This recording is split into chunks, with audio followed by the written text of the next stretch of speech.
Hi friends, good afternoon. Welcome to my channel my sauce kitchen. ఈరోజు నేను గంగవల్లి కూర టమాటా curry ఎలా ప్రిపేర్ చేసుకోవాలో చూపిస్తాను. ఈ వీడియోలో మనకు కావాల్సినది నీట్గా కట్ చేసి పెట్టుకున్న గంగవల్లి కూర, టమాటాలు, పచ్చిమిర్చి, ఉల్లిపాయలు, అలాగే పొట్టు తీసి పెట్టుకున్నటువంటి వెల్లుల్లి చూపించండి. ఫస్ట్ నేను ఒక కట్ట గంగవల్లి కూర తీసుకున్నాను.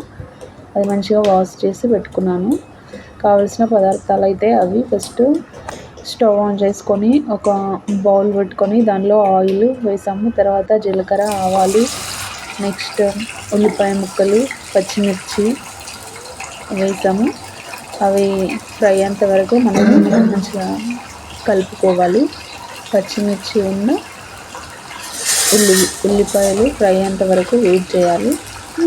గంగవల్లి కూర టమాటా కర్రీ చాలా సింపుల్గా తొందరగా అయిపోతుంది. అలాగే టేస్ట్ కూడా చాలా బాగుంటుంది.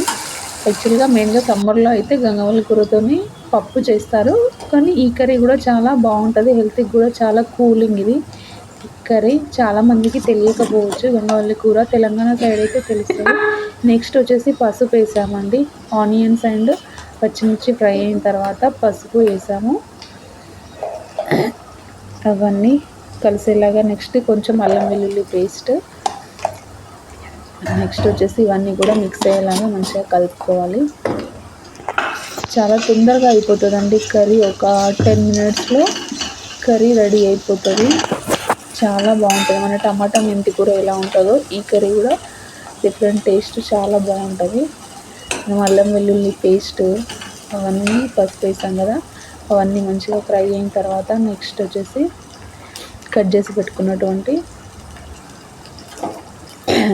గంగవల్లి కూర వేసేయాలండి. బాగా కడిగి పెట్టుకోవచ్చు కదా, అది వేసేయాలి. గంగవల్లి కూర వేసిన తర్వాత కొంచెం దాన్ని ఫ్రై చేసుకోవాలంటే ఎక్కువ ఫ్రై చేయాల్సిన అవసరం ఏం లేదు. కొంచెం ఫ్రై అయ్యేంత వరకు కలుపుకోవాలి.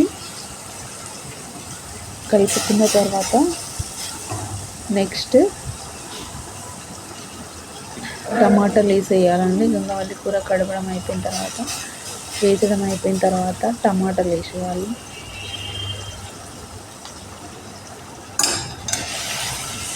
మీరు ఒకసారి ట్రై చేసి చూడండి. తెలియని వాళ్ళు ఈ కర్రీ చాలా బాగుంటుందండి.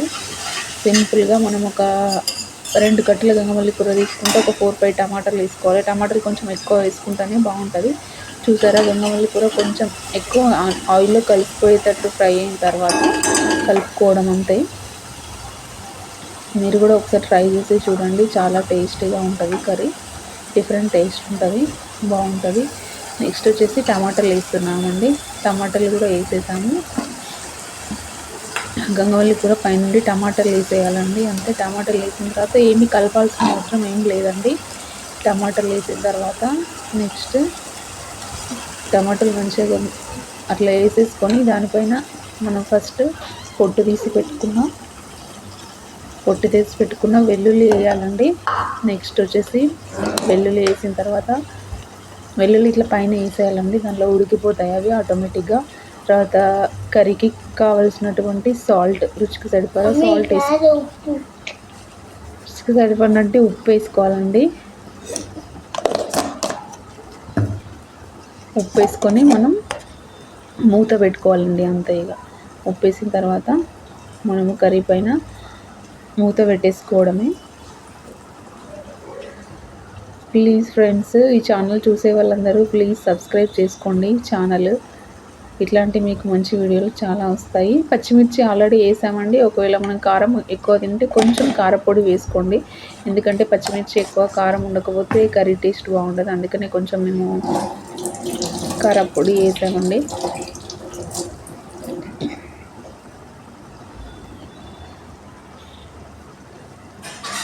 నెక్స్ట్ కారపొడి వేసిన తర్వాత మూత పెట్టేసుకోవడం అండి. కర్రీ పైన మూత పెట్టిన తర్వాత మనం మంట సిమ్లో పెట్టాలండి స్టవ్. ఒక 5 మినిట్స్ తర్వాత 5-6 మినిట్స్ తర్వాత ఓపెన్ చేసి చూస్తే ఇలా అవుతాయండి. అన్ని వాటర్ వచ్చేస్తాయి. ఇప్పుడు మనకు గంగవల్లి కూరలోని వాటర్, టమాటాల్లో ఉన్న వాటర్ అన్నీ అలా అవుతాయి. కర్రీని ఒకసారి మంచిగా కలుపుకొని ఆ టమాటాలన్నీ కొంచెం స్పూన్తోని స్మాష్ చేసుకోవాలండి. చేసుకుంటే గ్రేవీ లాగా తయారవుతుంది. చూడండి ఎంత కలర్ఫుల్గా కనిపిస్తుందో. గ్రేవీ లాగా తయారవుతుంది. టమాటాలన్నీ అట్లా మనము స్పూన్తోని అట్లా అనుకుంటే బాగుంటుంది. తొందరగా చూడండి. నెక్స్ట్ కర్రీ రెడీ అయిపోయింది. స్టవ్ ఆఫ్ చేయడం, ఆయిల్ పైకంత వరకు ఉంచుకొని స్టవ్ ఆఫ్ చేయడమే. ప్లీజ్ ఫ్రెండ్స్, నచ్చితే ఒక లైక్ చేయండి. ఛానల్ని సబ్స్క్రైబ్ చేసుకోవడం మాత్రం మర్చిపోకండి. ఇలాంటి వీడియోస్ ఇంకా చాలా వస్తుంటాయి. Please do subscribe my channel.